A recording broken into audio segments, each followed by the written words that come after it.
Bom dia, boa tarde, boa noite, tudo bem com você? Aqui é o professor Jartson. Estamos gravando mais uma aula, vou transmitir mais uma aula para vocês, aula sobre as formas de resistência na ditadura militar em Pernambuco. Então a gente vai fazer essa aula para o curso, para o pessoal que vai fazer o concurso da Polícia Militar de Pernambuco agora 2023. A gente precisou que esse ano passado, sério que agora vai ser esse ano com a nova governadora. Assim espero que aconteça, né? Então para você que está estudando, se preparando, só logo de cara tem uma apostila que eu já falei nos outros vídeos. Ela aumentou um pouco de preço, é R$ 20. Você vai ter acesso a todos esses slides dessa aula e das aulas anteriores. Vai ter a apostila, né, em PDF. Vai ter a apostila de questões de exercício. E só, né? Os slides, a apostila em PDF e a apostila de questões, beleza? Então por esse valor R$ 20 você vai ter acesso a esse material.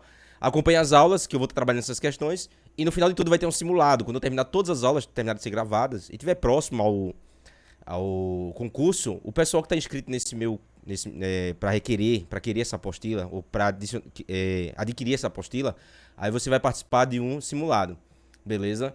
Que vai ser para testar os seus conhecimentos e fazer uma revisão geral de todo o assunto que está lá do edital. Espero que não mude o edital, mas se mudar, estamos preparados aí para reformular as aulas, tá bom? Então vamos lá. A aula de hoje é sobre a luta contra a ditadura militar no Brasil e em Pernambuco, como está mais claro aí no edital. Então, a luta contra a ditadura vai ser o tema dessa aula e a gente vai abordar justamente quais foram as formas de resistência utilizadas em Pernambuco e no Brasil, claro, para lutar contra o regime militar que governou o Brasil por 21 anos. Né? Esse regime militar durou mais ou menos aí do ano de 1964, né? E foi até o ano de 1985, beleza? Então esse período aí é o período conhecido como a ditadura civil-militar. Então a gente vai fazer uma análise aqui sobre o que foi. Bom, a ditadura militar, na verdade, como eu falei anteriormente, é um período que dura aí cerca de 21 anos, em que os militares vão tomar conta da presidência e do poder no Brasil. Nessa fase, vão ter vários registros de torturas, mortes, perseguições políticas, cassação, fim do habeas corpus, fechamento do Congresso, né, tudo isso que vai acontecer durante ali o período dessa ditadura militar. Por isso que é ditadura militar. Tem gente que diz que não é ditadura militar, mas é. Ditadura é justamente o período em que o Brasil ficou sob o regime dos militares. Não podia votar diretamente para presidente, o Congresso havia sido fechado, direitos civis foram sufocados, perseguições, prisões arbitrárias, torturas, né? Enfim, né? Muita coisa aconteceu durante esse período dos militares. A ausência dos direitos humanos também foi um fator muito crucial nessa parte, tá bom? Então, fazer esse levantamento aí. E tudo começa assim, ó.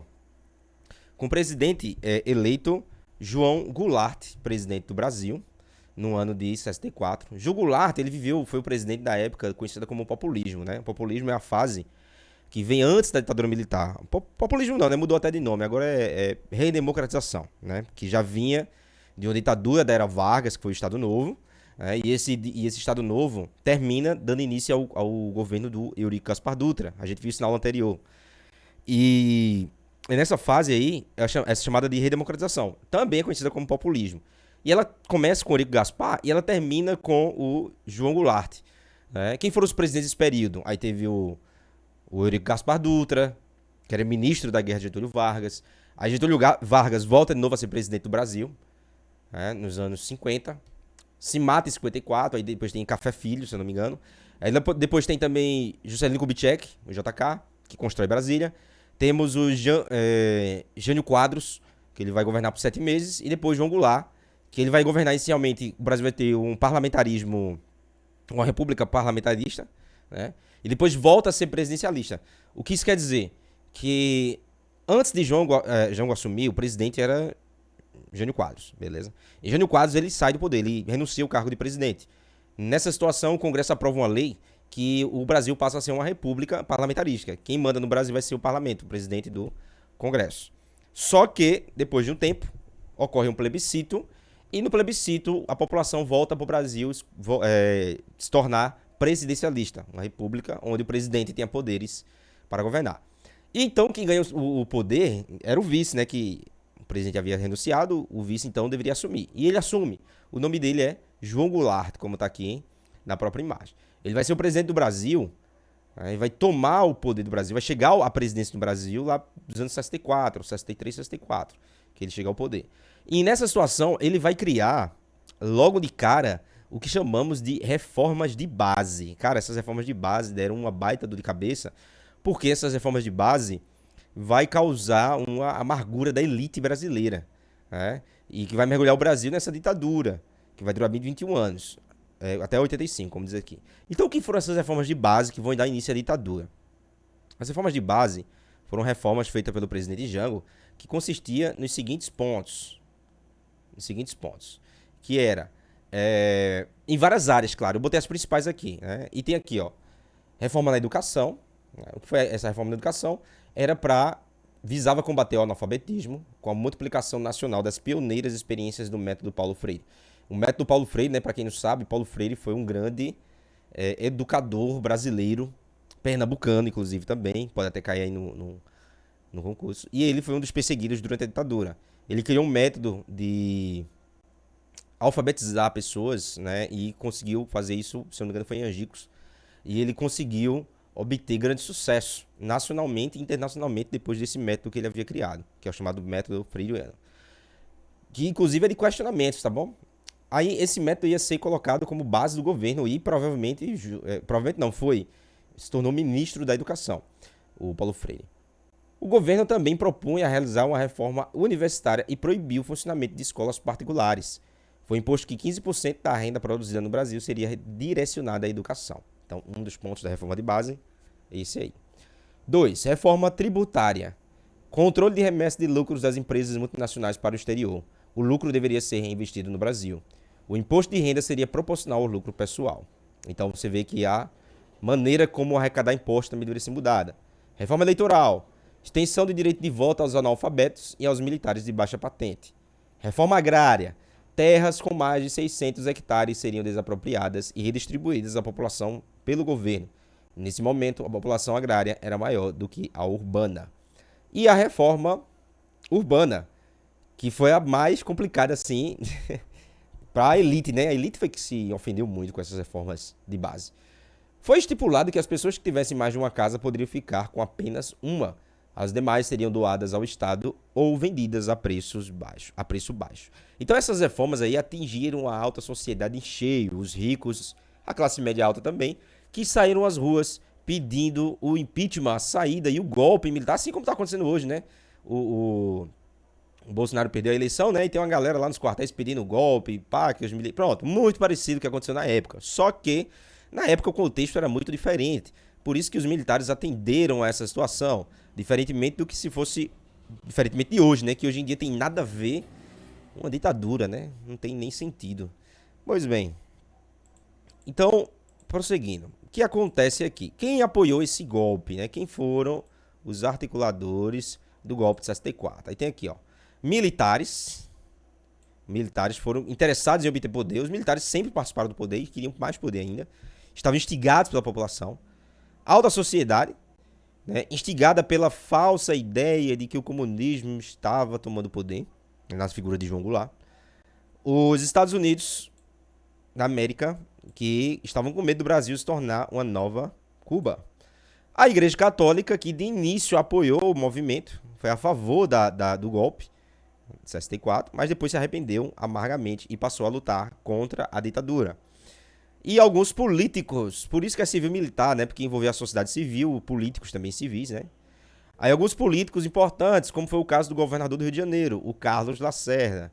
Então, esses grupos, essas pessoas aqui, se articularam e deram um golpe que atingiu quem? Quem foi o que mais sofreu com o golpe, né? Foram os pobres, foram a comunidade LGBT, né, que era bem fraca, foram os negros, foram as pessoas mais humildes, foram os militantes, foram os estudantes, foram os sindicatos, foram as organizações estudantis, os grupos de jovens, né? Tudo isso aí foi atingido, os direitos das mulheres, né? Então tudo isso aí foi atingido em cheio. Então a população foi pega de surpresa com esse golpe, né? Os militares tomam poder, invadem Brasília, botam os tanques na rua, né? E isso vai dar uma onda de presidentes, né, que vão ser todos militares. Aqui temos o general Castelo Branco, que é esse aqui, o primeiro militar.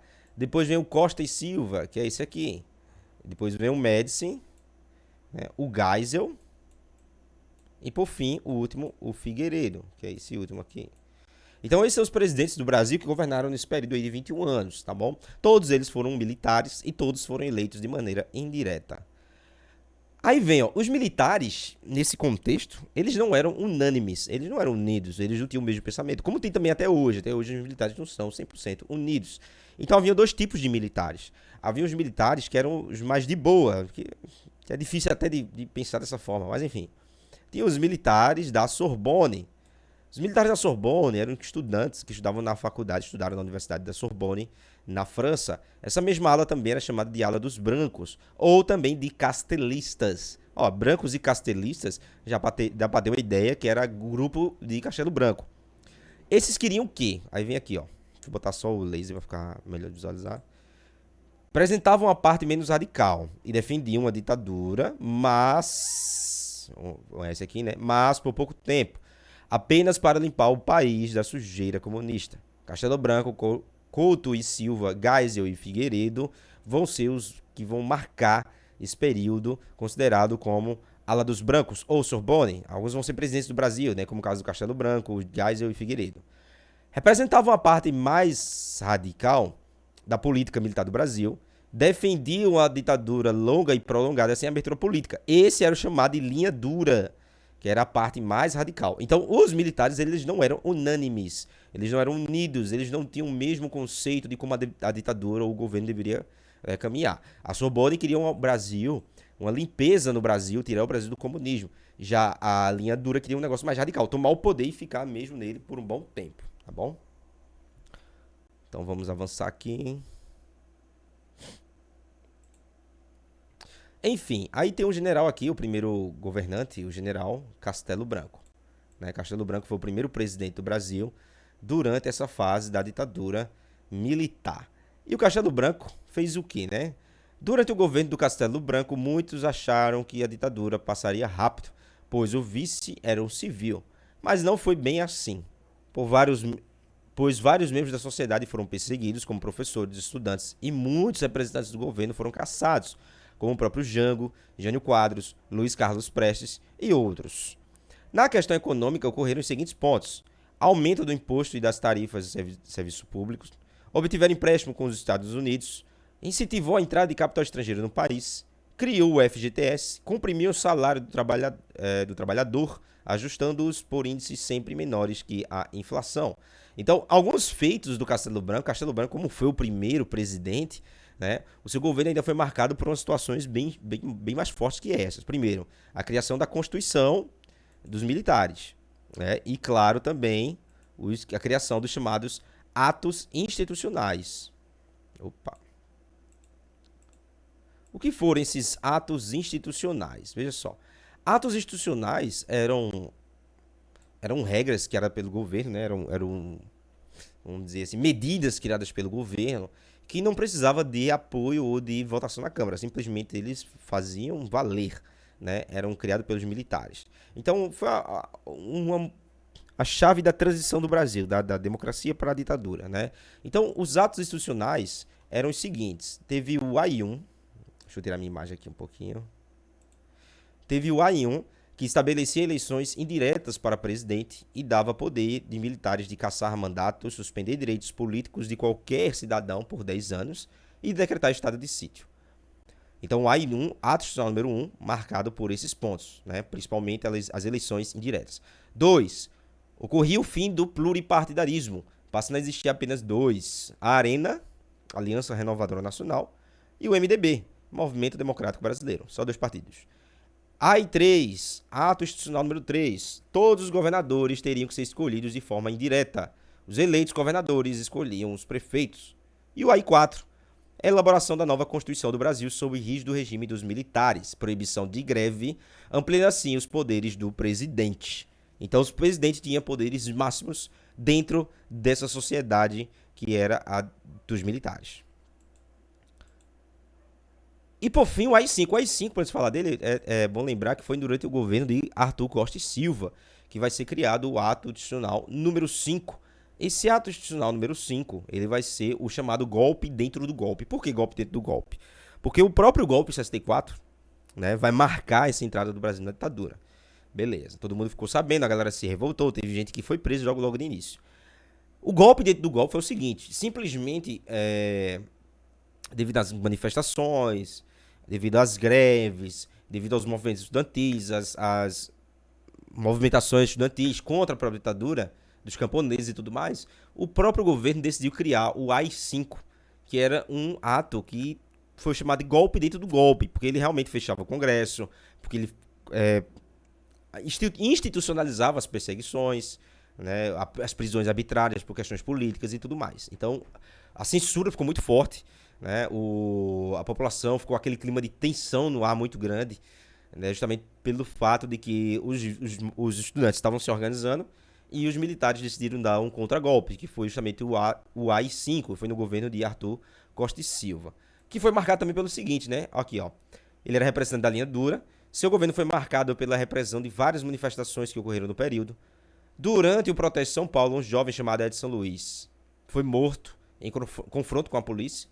Com sua morte, milhares de pessoas saíram nas ruas na cidade com a chamada Marcha dos 100 mil. Aí vem aqui a observação. Essa foi em que a ditadura foi declarada de fato. O presidente Costa e Silva não chegou a terminar o mandato por causa de problemas de saúde. O seu vice, que era um civil, foi impedido de assumir. Foi instituído também a pena de morte no país, a prisão perpétua pela junta que assumiu o governo por 2 meses após a saída de Costa e Silva. Ou seja, foi um período de grande repressão, foi um período de grande perseguições, né, e que foi marcado pelos conflitos políticos. Foram muito intensos nesse período. Aí vem o AI-5. O que é esse AI-5? Foi o ato institucional mais cruel da ditadura. Diz o seguinte, né? Editado sem prazo fixo de vigência, o presidente pôde suspender habeas corpus, intervir em estados e municípios, demitir e aposentar funcionários públicos e caçar políticos e líderes sindicais. A censura aos meios de comunicação se tornaram mais drásticas, né? Então o AI-5 é o que chamamos de golpe dentro do golpe. Aí é nesse contexto que começam a ocorrer movimentos de resistência mais duros, né? Ainda no presidente Médici, por exemplo, ele vai ser o presidente mais cruel, assim, podemos dizer, da ditadura, porque ele vai ser o presidente onde mais pessoas vão morrer, mais vão desaparecer, vão ocorrer mais perseguições e mais censuras, tá bom? Foi justamente na Copa de 70, Pelé vai se tornar o garoto propaganda desse governo, né? Logo, claro, depois ele se arrepende, né? Muita gente também. Então, esse governo se beneficiou com a Copa do Mundo de 70 e foi muito cruel, podemos dizer assim. Torturas, né? Tiveram vários tipos de tortura durante a ditadura. Algumas super conhecidas, né? Tiveram mortes e perseguições. Pau de arara, que é esse aqui, né, da imagem, foi muito usado como uma forma de tortura para todos aqueles. Olha, meu irmão, bastava. Mas só. Tem gente assim, só perseguia quem não prestava. Não era bem assim, não, velho. Porque bastava você criticar o governo, falar uma coisa assim, pô, não tá certo isso aí, não. Você podia ser preso. Da sua opinião em lugares públicos, em universidades, era pedir para ser preso. E, geralmente você era associado logo ao comunismo, você era logo torturado, e perguntar se você foi para Cuba e pipipipopá, pronto. Até crianças foram torturadas, pô, se você olhar direitinho, crianças foram perseguidas e torturadas durante a ditadura, né? O mais jovem preso político da ditadura tinha 3 anos de idade, né, que foi esse garotinho aqui. Enfim, né, o Carlos Alberto Brilhante Uches também, que foi um grande torturador, né, desse período da ditadura. Então foi um período que tem gente que se vangloria dele, só que não tem porquê. E foi um período extremamente cruel e terrível da nossa história, né, com muita imagem negativa, velho. Muita imagem negativa, tá bom? Prosseguindo. Enfim, a ditadura, né, quando ocorreu o AI-5, alguns grupos, prestem bem atenção que isso já caiu em concurso. Alguns membros não viam assim quando foi instalado o AI-5, a galera começou a partir para a luta armada. Teve grupos, não todos, mesmo isso já caiu em concurso. Não todos os membros da esquerda, não todos os membros do PCB, Partido Comunista Brasileiro, aderiram à luta armada. Então, os que aderiram, né, que é um grupo, né, um grupo significativo, decidiu começar a se organizar clandestinamente para lutar contra os militares como forma de guerrilha, né, promovendo atentados e alguns sequestros, roubos, né, para tomar espaço, destruir, barrar ou furar a censura, né, e ganhar notoriedade. Tem muitos filmes que abordam sobre isso, eu vou dar uma lista aqui para você assistir. Durante o governo de Costa e Silva, também ocorreu a formação de grupos que achavam que a luta deveria ser armada. A ideia na cabeça e uma arma na mão. Alguns grupos que se destacaram no período foram a Aliança Libertadora Nacional, a ALN, a AP, né, Ação Popular, Vanguarda Popular Revolucionária, a VPR, Movimento Revolucionário 8 de Outubro, o MR8. Esses grupos, alguns tiveram, né, grande força. Né? Por exemplo, o MR8 foi um grupo que conseguiu sequestrar o embaixador dos Estados Unidos. Né? Tem um filme que conta essa história chamado O Que é Isso, Companheiro? Conta a história de um grupo de jovens que, né, sequestram o embaixador dos Estados Unidos. Esse filme, inclusive, concorreu ao Oscar. Viu? Filme nacional muito bom. Tem outro filme também que foi lançado recentemente chamado Marighella, que ele conta a história. Se eu não me engano, eu não lembro qual o movimento Marighella era, mas enfim. Nesse filme também aparece um pouco do MR8. E aqui em cima tá aqui uma imagem do que seria o MR8. Né? Que é essa galera aqui em cima, eles estão presos, né? Tá aqui a imagem, ó. Prisioneiros viajam e sequestradores prometem soltar embaixador ainda hoje. Enfim, tem prisões de sequestro de embaixadores. Então, movimentos revolucionários começam a agir para sequestrar embaixadores. Luta armada, assaltos a bancos, financiamento. Muita gente, por exemplo, foi para o Araguaia, né? Para começar uma guerrilha lá no meio do mato, chamada Guerrilha do Araguaia.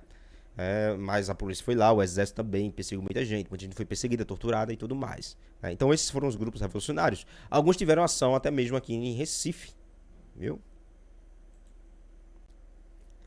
Aqui é a morte do Edson Luiz, só para mostrar também algumas imagens. A morte do jovem Edson Luiz, que eu falei, foi durante a marcha dos 100 mil, né? O seu velório vai ser a chamada marcha dos 100 mil, nos anos 60. E os principais presos políticos de Pernambuco, quem foram? Em Pernambuco tivemos várias lideranças e várias histórias relacionadas à ditadura. Ela foi, né, forte em todos os aspectos aqui em Pernambuco. Um dos primeiros presos políticos de Pernambuco foi esse cara aqui, chamado Gregório Bezerra. Gregório Bezerra foi um político, militar também, né, que é muito antigo, ele já veio desde a era Vargas, ele participou, tentou fazer a intentona comunista, acabou sendo preso. Foi preso durante o Estado Novo também. E ele foi, por exemplo, um dos principais fundadores dos sindicatos rurais da região de Pernambuco, de várias regiões da Zona da Mata. Aqui em Palmares, por exemplo, onde eu moro, Gregório Bezerra passou por aqui, vive em Catene. Ele ajudou a formar e a fundar os sindicatos dos trabalhadores rurais daqui de nossa região, tá bom? Então, tem outra imagem dele aqui também, que é essa aqui do lado. Deixa eu ampliar para ver melhor. Que é essa aqui, ó. Que mostra Gregório Bezerra sendo torturado lá na Praça do Derby. Foi um dos primeiros presos políticos durante a ditadura. Porque quando teve o golpe, 64, Gregório Bezerra, ele era uma liderança dos trabalhadores rurais, das ligas camponesas. Ele ajudou a fundar sindicatos de trabalhadores rurais pelas cidades. Quando teve o golpe de 64, ele organizou os trabalhadores para fazerem movimentações e protestos contra a ditadura. Não é? Só que ele acabou sendo preso, levado para Recife e torturado, né, à luz do dia. Tem um livro dele aqui muito bom. Eu não vou pegar porque tá longe. Mas é isso, galera. Eu vou pegar, peraí, mostrar o vídeo aqui, o livro aqui pra vocês. Ó aqui, galera. O livro é esse aqui, ó. Memórias. E agora Gregório Bezerra. Eu tenho um podcast que eu também abordo sobre isso. Sobre a história de Gregório Bezerra. Quem se interessar, eu vou botar o link aqui também para vocês darem uma sacada. O outro também que vai estar aqui nessa aula vai ser sobre Dom Helder Câmara. Dom Helder Câmara é esse cara aqui, ó, extremamente espetacular nesse contexto da luta contra a ditadura em Pernambuco, tá bom? Então vamos fazer uma análise dos três aqui para a gente entender melhor. Primeira coisa é entender as ligas camponesas, os que foram ou o que foi essas ligas camponesas? As ligas camponesas foram formas de organizações de trabalhadores rurais. É feito. Não vou dizer que é parecido. É parecido, mas não é igual, né? Ligas camponesas e o MST são parecidos. Eles. Os sem terra, né? O MST são trabalhadores sem terras, né? E lutam pela reforma agrária. Também as ligas camponesas eram trabalhadores sem terra e que lutam pela reforma agrária, né? Então, nesse caso é a mesma coisa, né? Só que as ligas camponesas, elas foram fundadas onde? Ó, foram organizações de camponeses formados pelo Partido Comunista, porque as leis trabalhistas de Vargas não atingiram os trabalhadores do campo. Então, o Partido Comunista viu nesse pessoal a oportunidade perfeita de ganhar força, né? Então, ocorre a formação das ligas camponesas, tá bom? Que vai ser articulado pelo PCB em 45. Foi um dos movimentos mais importantes em prol da reforma agrária e da melhoria de condições de vida do campo no Brasil. Eles foram abafados depois do fim do governo de Getúlio Vargas e só voltaram a agir em 54. Inicialmente no estado de Pernambuco e posteriormente na Paraíba, Rio de Janeiro e em Goiás. A partir daí, as ligas camponesas exerceram intensa atividade até a queda de João Goulart, em 64. O mais conhecido líder do primeiro período, foi o Gregório Lourenço Bezerra, e o do segundo foi Francisco Julião Arruda de Paula. Ou seja, são os dois líderes, né, mais importantes aí dos trabalhadores rurais das ligas camponesas, né, que foram realmente movimentos muito importantes durante o período anterior à ditadura e também durante a ditadura, né, participaram das lutas em prol da democracia. Aí, vamos lá. Esse aqui é o Francisco Julião. Ele era um deputado do PCB e que a galera foi na casa dele, né, os trabalhadores rurais pediam apoio, né, para a sua causa, no caso a reforma agrária. Imagina o sofrimento do trabalhador rural naquele tempo, como era brutal. E Gregório Bezerra. Quem foi Gregório Bezerra? Vamos lá. Gregório Bezerra, no ano de 2016, né, marca 36 anos da morte de um dos maiores políticos defensores da democracia no Brasil. Agricultor, trabalhador doméstico, operário de construção civil, militar e militante comunista, o pernambucano Gregório Lourenço Bezerra foi um dos primeiros a ser preso e torturado no regime militar após o golpe de 64. Fato reconhecido pela Comissão Nacional da Verdade no Recife, mas não é mais. Mais do que fazer parte da história, sua vida é uma lição na busca por um país justo e menos desigual. Então, Gregório Bezerra, ele foi torturado na Praça do Derby, foi amarrado a um jipe, queimaram seus pés, botaram ele pra correr em volta da Praça do Derby, amarrado a um jipe, depois de amarraram ele pelo pescoço, espancaram ele na rua, velho, de dia ainda, né? E foi muito torturado, né? Inclusive, o próprio Gregório Bezerra, ele vai ser solto por causa de uma ação do MR8. O MR8, o Movimento Revolucionário 8 de Outubro, lá no Rio de Janeiro, vai sequestrar o embaixador dos Estados Unidos e vai exigir, em troca do embaixador, 20 presos políticos da ditadura. E um deles estava o Gregório Bezerra. Esse outro aqui que está na imagem é o Carlos Marighella, né, que foi também um outro que lutou durante a ditadura, né? Foi o Che Guevara brasileiro, praticamente. E esse cara morreu numa emboscada, assassinado dentro de um fusquinha, lá no Rio de Janeiro. Tá bom? Então, são os dois aí importantes, né? Gregório Bezerra aqui em Pernambuco, Carlos Marighella lá no Rio de Janeiro. Aí vamos avançar. Aqui em Pernambuco também teve outro expoente extremamente importante, cara. Foi o Dom Helder Câmara. Tem um podcast também sobre a história dele. Vou botar aqui também um link pra vocês. Quem estiver interessado, dá uma sacada lá, é bem curtinho. Dom Helder Câmara, né, nasceu em Fortaleza, 7 de fevereiro de 1909, Recife, morre em Recife, 27 de agosto de 1999. Foi um bispo católico, arcebispo emérito de Olinda e Recife. Foi um dos fundadores da Conferência Nacional dos Bispos do Brasil e grande defensor dos direitos humanos durante o regime militar no Brasil. Pregava uma igreja simples, voltada para os pobres e a não violência. Por sua atuação, recebeu diversos prêmios nacionais e internacionais. Foi o único brasileiro indicado 4 vezes ao Prêmio Nobel da Paz. Então, Dom Helder Câmara foi um pernambucano, lutou brutalmente e arduamente contra a ditadura, falou dela no mundo todo, lutava com ela abertamente. Os militares tinham meio que medo de matá-lo, porque ele era um cara muito querido, né? E era muito bem visto pela sociedade católica, inclusive até mesmo pelo Papa. O Papa conhecia muito bem, chamava ele, inclusive, brincava com ele, chamando ele de Batina Vermelha, que era o era visto como comunista do Helder Câmara, né? Tem uma frase dele que é até engraçada, assim. Ele diz assim, né? Quando alimentei os pobres, chamaram-me de santo. Mas quando perguntei por que a gente pobre, chamaram-me de comunista. Dom Helder Câmara morreu e o corpo dele foi enterrado lá. Está enterrado lá em Olinda. Tá bom? Lá no Alto da Sé, em Olinda. Então vamos para questões, galera. Vamos para resolver questões. Conhecer aqui um pouco do tema. Essa questão é imensa, velho. Essa questão caiu no último concurso da polícia. Então, bora dar uma lida nela aqui, né? Abre aspas. Pena, com tudo isso de 64, matou nossa liderança camponesa toda. O que foi encontrado de cadáveres, de corpos nas estradas entre Caruaru e Campina Grande, inclusive mutilados para ninguém conhecer quem era. Pouca gente sobrou daquele tempo no campo. Pouquíssima gente. Sobrou quem a gente escondeu. Uma parte. Uns que resistiram porque eram fortes, como o Joaquim Camilo, que eu te falei. Mas o Zé Eduardo e o Gicino tiveram que se ausentar. Mas o resto, Manuelzinho sumiu. Ninguém sabe onde foi que acabou o Manuelzinho. Ele era aqui de Miroeira. Trabalhava aqui nesse litoral norte todo, Igaraçu, Goiânia e Paulista. O personagem que relata a história acima era médico, membro do Partido Comunista e das Ligas Camponesas, e concedeu entrevista no ano 2011 à equipe de pesquisadores da Universidade Federal de Pernambuco, integrantes de um projeto Marcas da Memória. Em relação aos movimentos sociais e à repressão durante a ditadura civil-militar em Pernambuco, assinale a alternativa correta. Aí vamos lá para as alternativas. Deixa eu botar minha imagem aqui, mas só que ela vai ficar no cantinho. Depois eu... Eita, danado. Depois eu boto ela pra cima aqui. Deixa eu botar ela aqui. Vamos lá, vamos analisar questão por questão, porque assim fica mais fácil da gente compreender. Deixa eu ver se mais tá bom aqui. Aí tá dizendo aqui, ó. Letra A. Além dos camponeses que estavam integrados em algumas associações classistas, trabalhadores urbanos, profissionais liberais e até membros da Igreja Católica também participaram da resistência contra as tropas governamentais.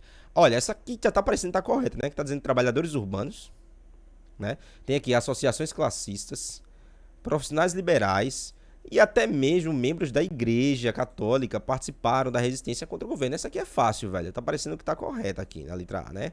Aparentemente correta. Vamos ver as outras pra analisar aqui. Eu vou deixar o vermelho, que acho que as outras a gente vai encontrar erros. Que pelo que eu tô vendo, essa aqui é a mais correta. Deixa eu ver se dá pra ver aqui. Dá. B. Por mais que haja depoimentos versantes sobre a violência empregada pelo governo, quase nada foi provado contra os militares. Opa...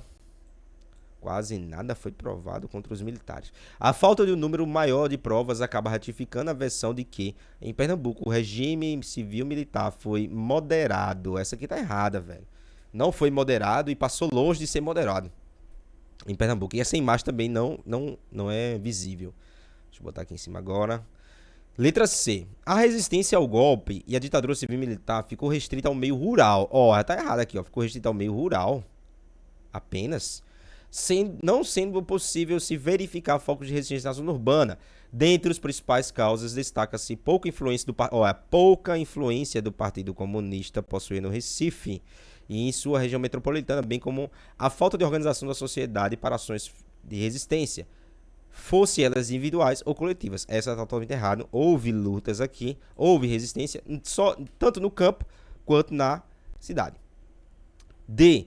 Ao contrário do que aconteceu no restante do país, em Pernambuco não houve qualquer ingerência do regime civil-militar. Ó, já está errado. Ó. Qualquer ingerência do regime civil-militar no sistema educacional recém-modificado, então, pelo governador Miguel Arraes. Pelo contrário, percebendo a transformação realizada por Arraes e Freire, os militares deram continuidade ao trabalho, percebendo as estratégias do movimento da cultura popular como benéficas para o senso crítico do cidadão. Paulo Freire... ele era odiado pelos militares, né? Ele foi perseguido e saiu do Brasil. Os militares não viam como algo benéfico o trabalho feito por Paulo Freire, tá bom? Então essa questão aqui tá errada. E a letra E. Um dos personagens mais destacados das ligas camponesas foi Francisco Julião, personagem fulcral para a repressão dos militares contra os camponeses, uma vez que ele acabou traindo seus companheiros em troca da sua liberdade e permanência no Brasil após 64. Traindo seus companheiros. Ele nunca traiu seus companheiros, né? Então isso aqui é fake, é mentira. Então essa aqui também tá errada, tá bom? Então a correta nesse caso, letra A. Beleza? Próxima. Diz assim, deixa eu botar um canetinha, acho melhor canetinha, velho. Em meados de 1950,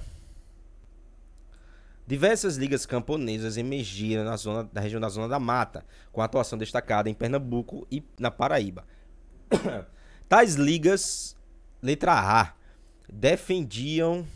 É porque o fogo aqui que eu perco tudo. Agora achei. Galera, tô perdendo aqui o cursor. Eu vou colocar aqui no marca-texto mesmo. Né? Vamos lá. Letra A. Defendiam a reforma agrária, congregaram dezenas de milhares de trabalhadores rurais e seus líderes foram perseguidos durante o regime militar. Cara, essa letra A tá parecendo que está correta.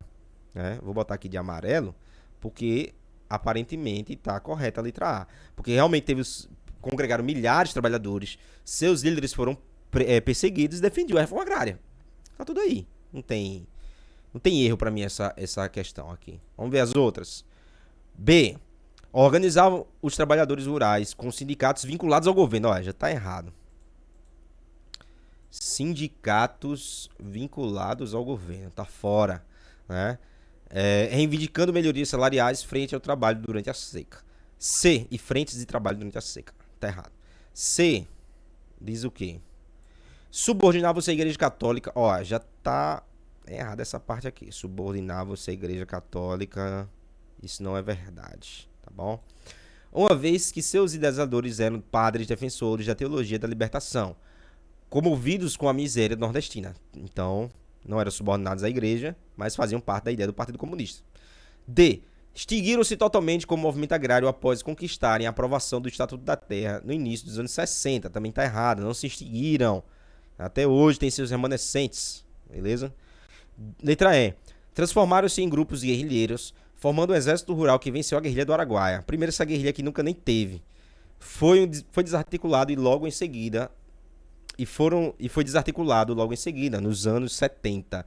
Está errado, não foram desarticulados, não foram guerrilheiros, não tiveram luta armada na guerrilha do Araguaia. E muito menos venceram numa coisa que nem teve. Então, beleza? A correta aqui nesse caso, letra A. Defendia a reforma agrária, congregaram dezenas de milhares de trabalhadores rurais e seus líderes foram perseguidos durante o regime militar. Pois bem, galera. Então, por hoje é só. Espero que eu tenha sido direto, né, bem direto mesmo, porque esse assunto é até tranquilo. Se você entender aí alguns nomes dos personagens, né, estudar mais a fundo, você vai, né, compreender melhor. Mas esse é o basicão sobre como foi a ditadura militar e quem foram os principais líderes e as formas de resistência encontradas aqui nessa região, beleza? Então, bons estudos para vocês. Se quiserem a apostila, eu vou botar aqui embaixo o link do meu Instagram. Aí você vai lá, acessa, tá bom? Fala comigo lá que eu mando a apostila para você, tá bom? Obrigado, turma. Valeu e até a próxima. Beijo pra todos.